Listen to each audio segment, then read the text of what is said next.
ဘာပဲလို့ပဲ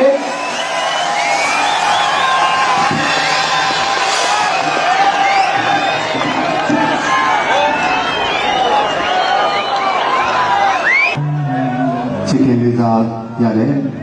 ကျွန်တော်တို့တောင်ပေါ်တိုင်းရင်းသားအားလုံးနဲ့တကွာကျွန်တော်တို့အခုဒီညမှာကျွန်တော်ရဲ့ပုဂ္ဂိုလ်မျိုးသားဘုရားဖြစ်နေတယ်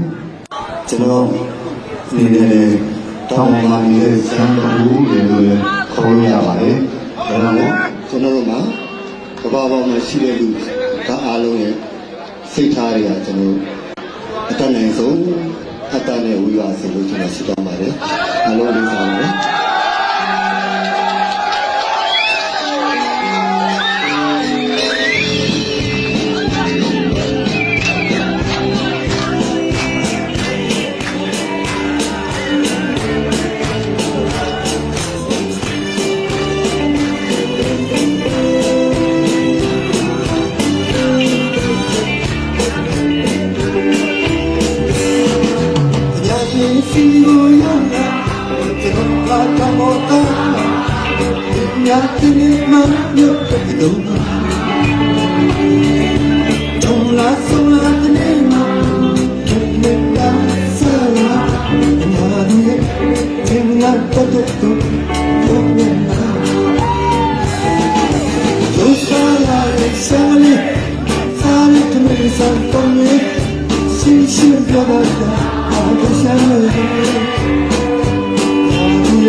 Hello,